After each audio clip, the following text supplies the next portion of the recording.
नमस्ते आदाब। आप देख रहे हैं ललन टॉप और ललन टॉप की सिनेमा टीम फिर से एक बार यहाँ जमा हो गई है। हमने जो वादा किया था आपसे कि हम आपके लिए रोज़ाना लाइव आएंगे और सिनेमा पर नए नए सब्जेक्ट्स पर बातें करते रहेंगे। तो आज हम वीकेंड पे हमारे साथियों ने फिल्म देखी है चंडीगढ़ करे आशिकी, और भी देखते रहते, पर इस बार स्पेसिफिकली बोला गया था कि ये फिल्म ज़रूर देखें ताकि हम मंडे आकर बात कर सकें, लोगों का फीडबैक लें, अपनी राय दे दें। तो चंडीगढ़ करे आशिकी आयुष्मान खुराना वाणी कपूर की फिल्म है, अभिषेक कपूर ने डायरेक्ट की है। ट्रांसजेंडर कम्युनिटी पर बेस्ड फिल्म है। तो क्या ये फिल्म अपने सब्जेक्ट के साथ न्याय कर पाई है? क्या उस संवेदनशीलता के साथ उस सब्जेक्ट को हैंडल कर पाई है, नहीं कर पाई है? एक्टर्स का काम कैसा है? क्या मैसेज डिलीवर होता है, उतनी इंटेंसिटी से हो पाता है या नहीं? इन सब विषयों पर हम बात करेंगे। हमारे साथ शुभम है हमारे साथी, और यमन है जिन्होंने रिव्यू लिखा भी है। तो यमन से ही स्टार्ट करते हैं। यमन ने क्योंकि रिव्यू किया भी है, तो यमन आप बताइए क्या टेक है? मुझे मतलब पहली बार ऐसा हुआ ना कि हम वो एक ब्रांड हमने एसोसिएट कर लिया है, Ayushmann Khurrana brand of films, social message थोड़ा ह्यूमर में पैकेज करना। लेकिन ये शायद पहली फिल्म होगी जो मेरे को लगता है कि आयुष्मान की फिल्म नहीं है। ये वाणी कपूर की फिल्म ज़्यादा थी, उनके कैरेक्टर की फिल्म ज़्यादा थी। शुरू भी उनसे होती है जिस तरह से, और जो एक ट्रांस जेंडर इंसान को क्या क्या फेस करना पड़ता है, वो उन्होंने पूरा एक एक वो मतलब ब्रेक डाउन किया है। वो लोनलीनेस, वो पोस्ट रिलेशनशिप ट्रॉमा, और कैसे मतलब कोई कुछ बोल भी नहीं रहा तो वो देख भी कैसे रहा है, वो उस गेज में भी कितना वो है, मजाक भरा हुआ है, नफरत भरी हुई है, वो चुपती है जो लगातार, उसको किस तरह से दिखाया है। तो मेरे लिए वाणी कपूर की फिल्म ज़्यादा थी, और फॉर्चुनेटली ये शायद पहली फिल्म होगी जहाँ उनको एज एन एक्टर यूज़ किया है, तो वो सबसे बेस्ट पार्ट था। बाकी मैं एक पढ़ रहा था इंटरव्यू, अभिषेक कपूर से पूछा कि आपने ट्रांसजेंडर एक्टर को क्यों नहीं कास्ट किया, तो उन्होंने कहा कि हर चीज़ को लेजिटिमाइज करना क्यों ज़रूरी है, कि मेन तो आई थिंक मैसेजिंग से ही मतलब होना चाहिए।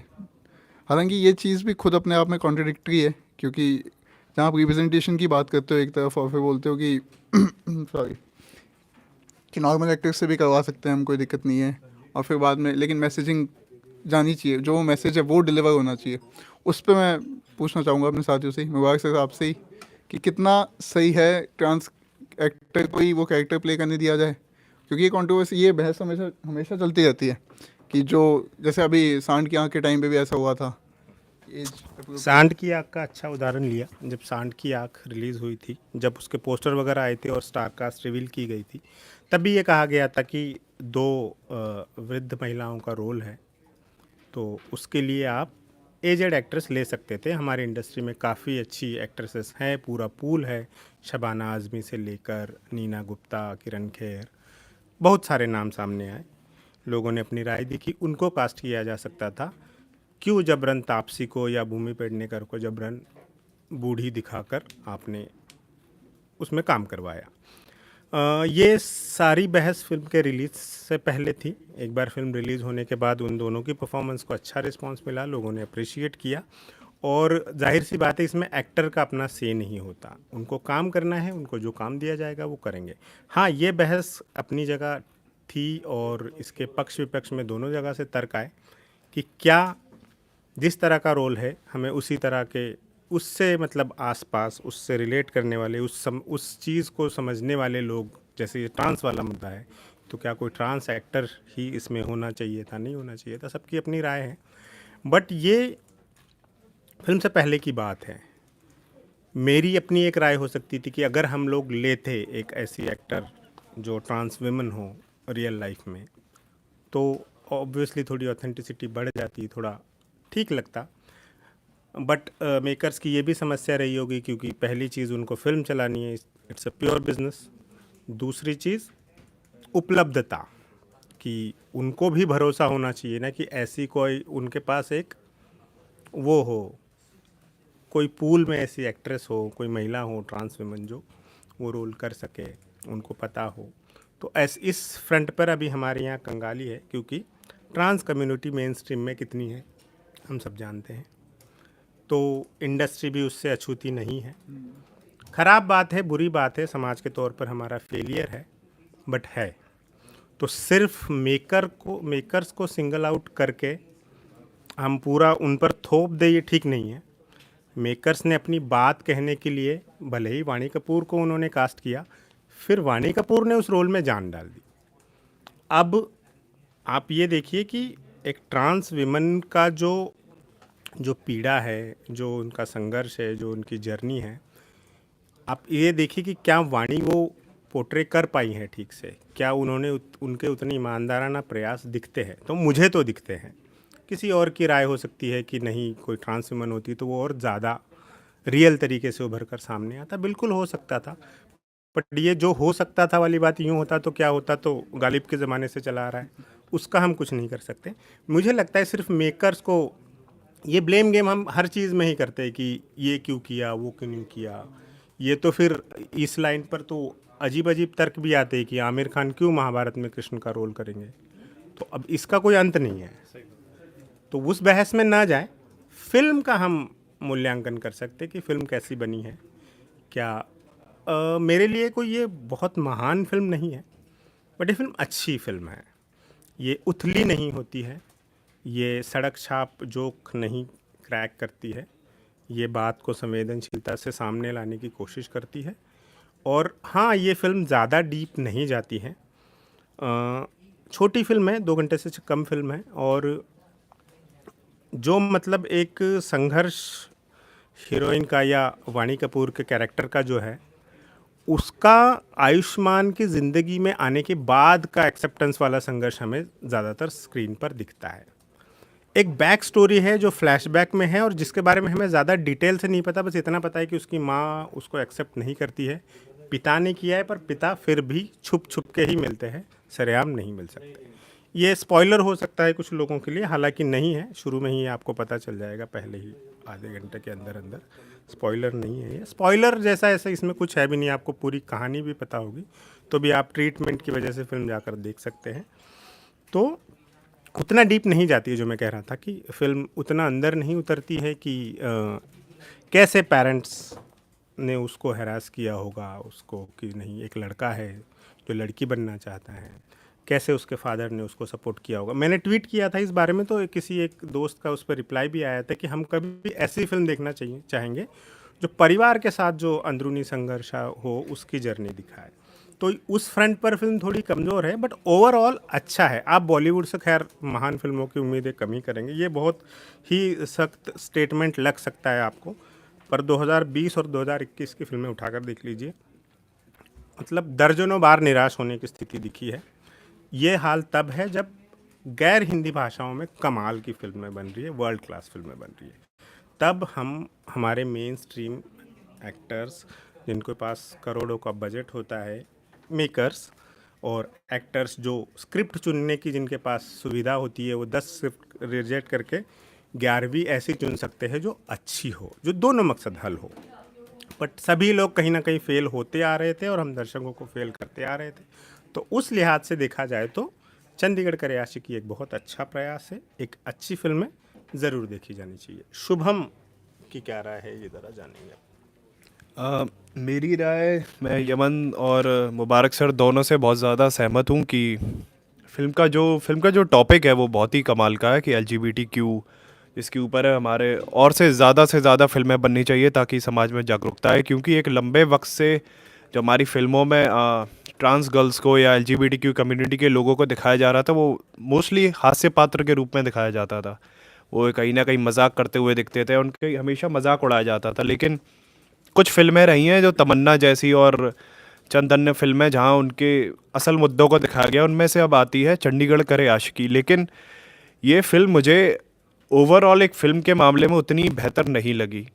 बाकी इसका जो मुद्दा उन्होंने चुना है बहुत कमाल चुना है, लेकिन मुझे लगता है एक अच्छे प्लान को, एक अच्छे आइडिया को उन्होंने प्रॉपरली एग्जीक्यूट नहीं किया। क्योंकि एक क्लाइमैक्स तक आने तक फिल्म बहुत ही क्लीशे की श्रेणी में चली जाती है, जैसा कि 90s में होता था, सेम वैसा ही इस फिल्म में होता है कि एक हीरो है, वो अंत में जाता है, उसकी गर्लफ्रेंड आती है, भले वो ट्रांस गर्ल है, लेकिन आता ही उसके अंदर शक्ति आ जाती है और वो 10 किलो वेट और बढ़ाता है और अचानक से जीत जाता है।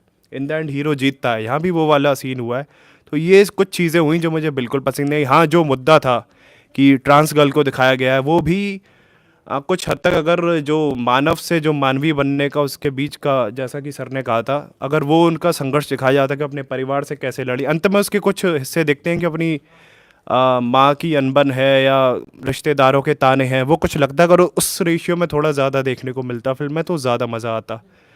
और बाकी टॉपिक उन्होंने बहुत अच्छा चुना है, लेकिन एंटरटेनमेंट के पर्पस से या जागरूकता के पर्पस से ही अगर आप एक सीरियस टॉपिक उठा रहे हो तो उसको आप एक एंटरटेनिंग वे में हैंडल कर सकते हो, ताकि वो एक कमर्शियली भी ग्रो करे और उसमें भी हो। खाली एक सीरियस मुद्दा उठा के आप उस पर फिल्म बना के और आप चाहो कि पसंद की जाए, तो ऐसा नहीं हो सकता। आप मुद्दा कोई भी उठाइए, लेकिन आपके पहला होना चाहिए दर्शकों की पसंदगी। बाकी आप बताइए यमन साहब। मेरा एक सवाल था, क्या बोलते हैं, अभी शुभम ने भी मेंशन किया कि पहले कॉमेडी कैरेक्टर्स की तरह दिखाया जाता था, या इन पे मतलब कि हम और वो वाला डिफरेंस समझते थे हम ट्रांसजेंडर कम्युनिटी के साथ, कि मतलब अरे ये तो ऐसा है, अरे वैसा है। और अलग है वो जॉनी इंसान लीवर नहीं है। वगैरह और राजा हिंदुस्तानी में इतनी फिल्में गिन सकता हूँ अपने, जब मैं बड़ा हो गया था उस टाइम पे देखी, उस टाइम हमें भी हंसी आती थी, पता नहीं अब समझ में आता है कितने बेवकूफ़ थे।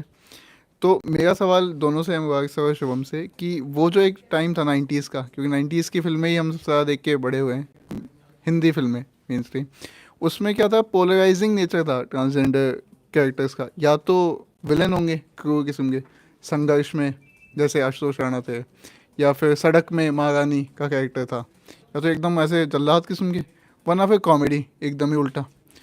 उससे फिर बाद में जो ट्रांजिशन अब हुआ है, अब हम इस स्टेज पे पहुंचे हैं, तो वो फिल्में कौन सी थी जो इस ट्रांजिशन के लिए रिस्पॉन्सिबल थी, या फिर जो कहते हैं ना वो चेंज लाने में सक्षम हो पाई?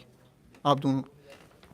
यार इस मसले पर ना बड़ा इंटरेस्टिंग सवाल है ये। इस मसले पर मेरी राय थोड़ी आउटरेजियस लगेगी सबको, पर मेरा एक फर्म मानना है इस सारे मुद्दे को लेकर। देखो, हम आज 2021 में बैठ के 90s की 80s की फिल्में जज करते हैं। सेक्सिस्ट थी, मिसोजिनिस्ट थी, रेसिस्ट थी, बॉडी शेमिंग थी, ट्रांस को बैड लाइट्स में दिखाती थी, सब कबूल। लेकिन हम सब भी तब ऐसे ही थे, हमारे पेरेंट्स ऐसे थे, हम सब समय के साथ इवॉल्व हुए। हमने सीखा है वक्त के साथ। जब दुनिया खुली, इंटरनेट आया, तब हमको पता चला कि अच्छा, रेसिज्म भी एक टर्म है और उसके उस अम्ब्रेला के नीचे क्या क्या आता है। कैसे किसी को काला कहना बहुत भद्दी बात है, बहुत घटिया बात है। हमने सीखा वक्त के साथ। अब हम कॉन्शियस हो गए कि यार नहीं कहना है, किसी को मोटा नहीं कहना है। वरना हम गुड्डी मारुति को देखकर हंसते थे, और गुड्डी मारुति को कास्ट ही इसलिए किया जाता था क्योंकि उनका मजाक उड़ाया जा सके। तो हम शाहरुख की फिल्मों को, सलमान की फिल्मों को आज देखते हैं, जज करते हैं कि यार कितनी मिसोजिनी थी, कितना सेक्सिज्म था, कैसे महिलाओं को दोयम दर्जे का वो ऑब्जेक्ट की तरह ऑब्जेक्टिफिकेशन होता था। सब कुछ कबूल। बट ये सिनेमा ने भी सीखा है, हमने भी सीखा है। जो जिस तरह से हम ग्रो होते हुए गए, हमारा सिनेमा भी ग्रो होता गया है। तो इस तरह से मुझे तो ये समझ में नहीं आता कि हम क्यों बार बार, ठीक सब खराब था, बट हमको आज ये पता चला है कि वो ख़राब था। इसका मतलब हम आगे बढ़े हैं। और अब जब हमारा सिनेमा, तो चंडीगढ़ करे आशिकी क्यों आई है? क्योंकि सिनेमा ने भी सीखा कि ट्रांस का मजाक नहीं उड़ाना है, ट्रांस को समझना है। ये जर्नी हुई, हमारी भी हुई, सिनेमा की भी हुई। ये मेरा पॉइंट है। तो इस बहस में हम ना जाएं कि क्यों ख़राब था, क्योंकि हम सब थे। हमारे मम्मी पापा, कई अब हमारे दादा दादी हैं, मजाक में कह देते हैं, शक्लों का मजाक उड़ाते हैं, बॉडी का मजाक उड़ाते हैं। हम उनका कुछ कर नहीं सकते, वरिष्ठ है, घर के बुजुर्ग हैं। बट हमको पता है कि अब वो गलत है, तो हम अपनी अगली पीढ़ी को ये शुरू से ही सिखा देंगे कि नहीं बेटा ये गलत है। तो हम सभी आगे बढ़ रहे हैं, हमारा सिनेमा भी आगे बढ़ रहा है। इतनी ज़्यादा शेमिंग करने की ज़रूरत नहीं है, अनलेस कुछ ज़्यादा ही घटियापन हो जो बिल्कुल आपको लगे कि नहीं इसका इंटेंशन ही गलत था, तब मेरे वो समझ में आता है। दूसरी बात जो शुभम कह रहा था कि इस फिल्म में मजाक नहीं उड़ाया गया है, 2 सीन हैं। 2 में एक सीन सबसे अच्छा मैं बताना चाहूँगा। एक जगह जैसे इस फिल्म में छक्का हिजड़ा टाइप शब्दों का इस्तेमाल हुआ है, बीप नहीं हुआ है, बट वो कॉन्टेक्स्ट में है और आप समझते हो कि वो क्यों बोला जा रहा है। इसी तरह एक सीन में आयुष्मान बात करते करते वाणी को छक्का शब्द लगभग बोल देता है और सडनली उसे रियलाइज़ होता है कि वो क्या बोल दिया। तो ये सीन यहाँ तक ठीक है। नेक्स्ट जो उसका रिएक्शन होता है ना कि मैं तेरे पैर पड़ता हूँ, वो ऐसे करता है उसको कि मैं तेरे पैर पड़ता हूँ, वहाँ आप कनेक्ट कर जाते हो। यूथ कनेक्ट करेगा कि यार नहीं, बहुत घटिया बात बोली गई है, और उसको तुरंत लगा कि यार बहुत गलत बोला गया है। तो ये जो संवेदनशीलता का एक्स्ट्रा एफर्ट है, ये मुझे लगता है कि अच्छी चीज़ है इस फिल्म के बारे में। इसी तरह एक सिग्नल पे जो आते हैं लोग, एक वैसा एक महिला है उसमें कैरेक्टर जो आती है 10-20 रुपए मांगते हैं, आप सब ने देखा होगा, आपकी कैब खड़ी है सिग्नल पे आते हैं। आयुष्मान को उसकी मदद की ज़रूरत पड़ती है, तो पहले तो वो अपने उसी हथेली पटकने वाले रूप में होती हैं, पर वो जब कहता है कि यार मुझे हेल्प चाहिए, चलो कॉफ़ी पीने जाते हैं, फिर वहाँ उसकी टोन, उसकी बॉडी लैंग्वेज बिल्कुल बदली होती है, वो नॉर्मल बात करती है क्योंकि उनको वो पोर्ट्रे नहीं करना है, और उसके बाद वो इंग्लिश में बात करती है, अपनी एजुकेशन बताती है। तो ये लगता है कि क्या, तो आयुष्मान का वहाँ एक डायलॉग आता है कि अब तक मैं समझता नहीं था और अब समझाऊं कि समझने के लिए कुछ है ही नहीं। तो ये छोटी छोटी चीज़ है जो आपको अच्छे ढंग से समझा देती है कि हाँ ठीक है, इतना कोई हवा नहीं बनाना है, सब कुछ नॉर्मल है, सब कुछ ठीक है, सब सीधी लकीर की तरह आसान है, स्पष्ट है। तो ये कुछ कुछ चीज़ें मुझे इस फिल्म में बहुत अच्छी लगी है। ये मन आप बताएं और कुछ ऐड करना चाहें, कुछ सवाल हो तो लीजिएगा कल।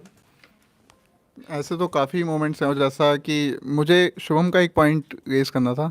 शुभम ने मेंशन किया कि क्लाइमैक्स में उसकी गर्लफ्रेंड आती है और वो वेट ऐड कर लेता है, जबकि ऐसा होता है कि वो पूरे थ्रू आउट द फिल्म वो उस कंपटीशन में हार रहा होता है, अपना जो कंपटीटर होता है उससे।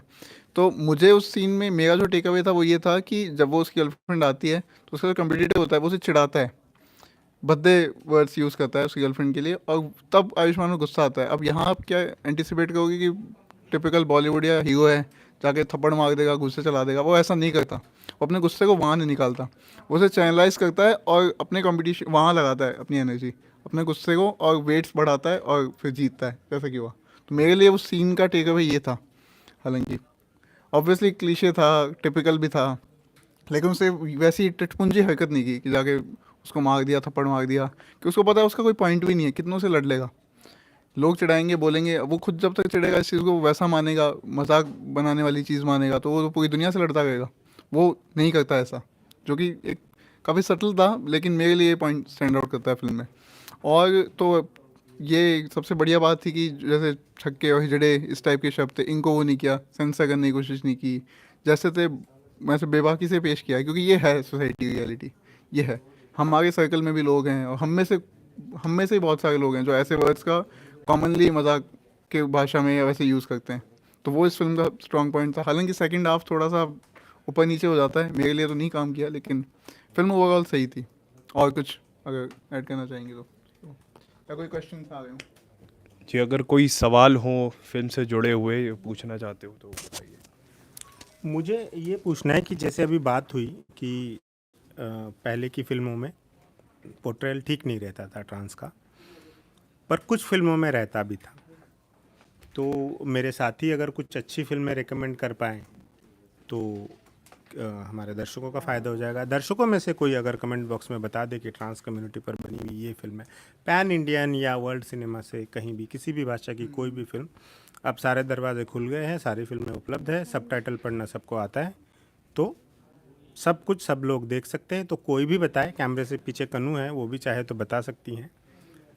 कोई भी किसी को याद आती हो फिल्म, जैसे मेरे को 90s की तमन्ना बहुत पसंद है फिल्म, परेश रावल ने कमाल काम किया था, म्यूज़िक शानदार है और बहुत। कांचना कहा होगा जिसका लक्ष्मी रीमेक थे। मैं नहीं करूँगा, कांचना उस लीग में नहीं आती है और लक्ष्मी तो बिल्कुल ही नहीं आती है। मतलब वो ख़राब फिल्म का बहुत ज़्यादा ख़राब रीमेक था, उसके बारे में तो मुझे गुस्सा आ जाता है कि लक्ष्मी का जिक्र करते ही, तो हम वहाँ नहीं जाएंगे। बट हाँ, मैं तमन्ना की बात कर रहा था, बहुत अच्छा म्यूज़िक, बहुत अच्छी स्टोरी टेलिंग। मराठी फिल्म है काफ़ी। नहीं, अच्छा हाँ, मराठी फिल्में हैं ट्रांसफ़र, एग्जैक्टली हाँ।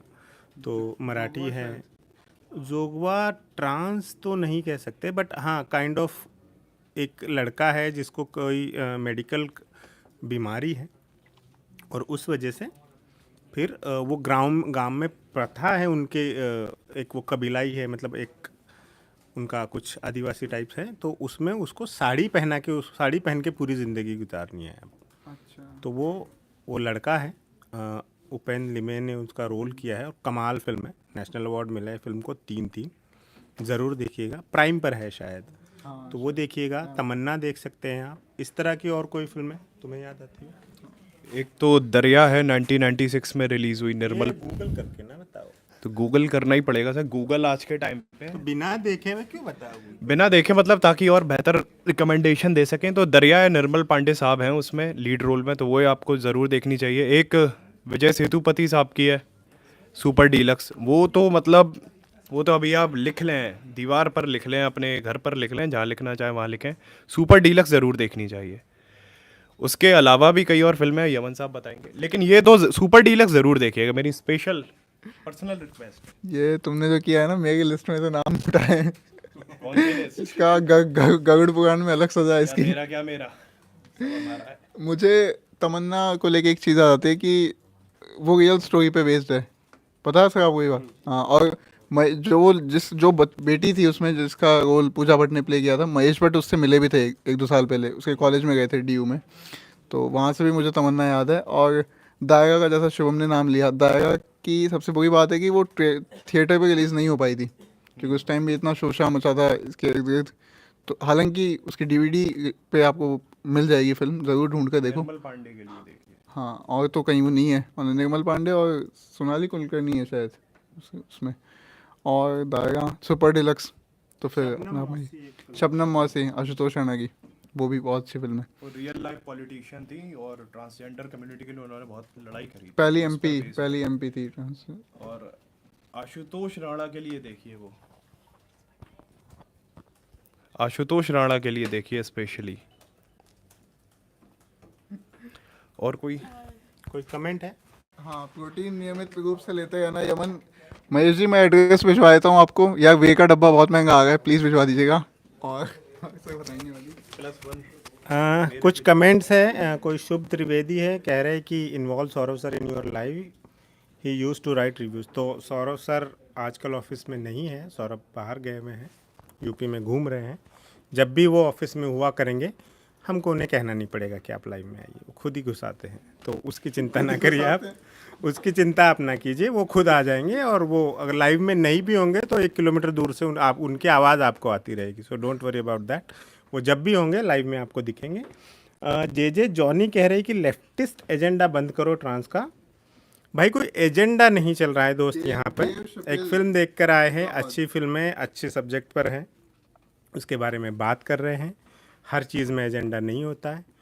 एक एजेंडा उनका हो सकता है जिनके पास करने के लिए कोई काम ना हो, तो फिर उनको हर चीज़ में एजेंडा नज़र आता है। बहुत काम होता है दोस्त, अपनी शिफ्ट से ज़्यादा काम करना पड़ता है, जिसके एक्स्ट्रा पैसे नहीं मिलते, किसको बताए? ये हमारा एजेंडा हो सकता है, बट ये हम आपको नहीं बताएंगे। तो अंदर की बातें काफ़ी जारी हैं, BTS टाइप चीज़ें हैं जो लाइव में ही चले जा रही हैं, दुखद चीज़ें हैं ये। तो एजेंडा नहीं है। इसके अलावा और कांचना के लिए कानून ने बोल ही दिया था, तो ये है। और किसी को कुछ कहना हो? जे जॉनी ने डेव शपेल का नाम लिया। डेव शपेल अभी कुछ टाइम पहले अपने ट्रांसजेंडर जोक्स की वजह से काफ़ी कंट्रोवर्सी में थे। हालांकि जॉनी, मैं इनको तो फॉलो नहीं करता हूँ डेव शपेल को, लेकिन आप प्लीज़ डैनियल स्लॉस को सुनो। अगर dark humour is your game, dark humour अगर आपको इतना ही पसंद है, डैंक जोक्स मारने पसंद है, तो स्लॉस को देखो। बाकी शपेल का मुझे आइडिया नहीं है। Nice nice. ये लड़का बहुत ज़्यादा चीज़ों के बारे में अवेयर रहता है, तो इस पर कुछ फेंक के मारिएगा तो संभल के रहिएगा कि काउंटर आता ही होगा, और आता ही है मोस्ट ऑफ द टाइम। हम भी बच के ही रहते हैं, और इनसे तो घर हम बहुत ही ज़्यादा बच के रहते हैं। तो ये हमारी नया जोश है, नई पीढ़ी है, नए लौंडे हैं, बढ़िया काम कर रहे हैं, अच्छा लिखते हैं, अच्छी फिल्में देखते हैं, पसंद करते हैं, फिर उनको रिकमेंड करते हैं, काफ़ी मेहनत करते हैं। आप भी देखिए, हमारा नया चैनल शुरू हुआ है, यूट्यूब पर, फेसबुक पर, ट्विटर, इंस्टा, हर जगह जाइए, उस पर प्यार बरसाइए। हमें बताते रहिएगा कि आपको क्या देखना है, क्या नहीं देखना है, क्या आप देखना पसंद करेंगे, क्या हम अवॉइड करें जिससे आप इरिटेट हो जाते हो, या आपको जो चीज़ पसंद नहीं आती हो, क्या सुधार कर सकते हैं, कौन सी चीज़ है जो हमने बंद कर दी, हमें फिर से शुरू करनी चाहिए। चला चित्रपट बगुया का कोई नाम नहीं लेगा, वो नोटेड है। इसी तरह से नई नई चीज़ें आप बताते रहिए, हम तक अलग अलग ज़रिए है कम्युनिकेशन के, हर एक तरह से बताते रहिए कि हमको क्या क्या करना चाहिए, क्या नहीं करना चाहिए। हम सब पढ़ते हैं, सब नोट करते हैं, सब पे काम करते हैं। छोटी सी टीम है हमारी, डेडिकेटेड टीम है सिनेमा के लिए। हम आगे बहुत कुछ अच्छा अच्छा लेकर आएंगे, नई फिल्में देखेंगे तो आपसे शेयर करेंगे, पुराना कुछ होगा जिसके बारे में हम मन लगाकर हमारे दोस्त किस्से निकालते हैं, तो वो भी आपके पास पहुंचते ही रहेंगे वीडियोस रेगुलर इंटरवल पर। आप देखते रहिए ललन टॉप सिनेमा और हमें यूं ही प्यार देते रहिएगा। इस लाइव में इतना ही, कल फिर मिलेंगे किसी और सब्जेक्ट पर। सुबह ही अनाउंस कर देंगे कि आज इस लाइव पे जा रहे हैं। हमारे ट्विटर फेसबुक पर नज़र रखिएगा, समय बता देंगे। समय पे हम अब तक तो अनफॉर्चुनेटली नहीं कभी भी शुरू कर पाए हैं, पर आगे से कोशिश रहेंगी कि जो समय बता दें उस पर ही शुरू कर दें। तो ये भी एक चीज़ हम सेल्फ नोटिस लेते हुए ठीक कर देंगे। बाकी आप लोग देखते रहिए, जुड़े रहिए ललन टॉप से। Thank you.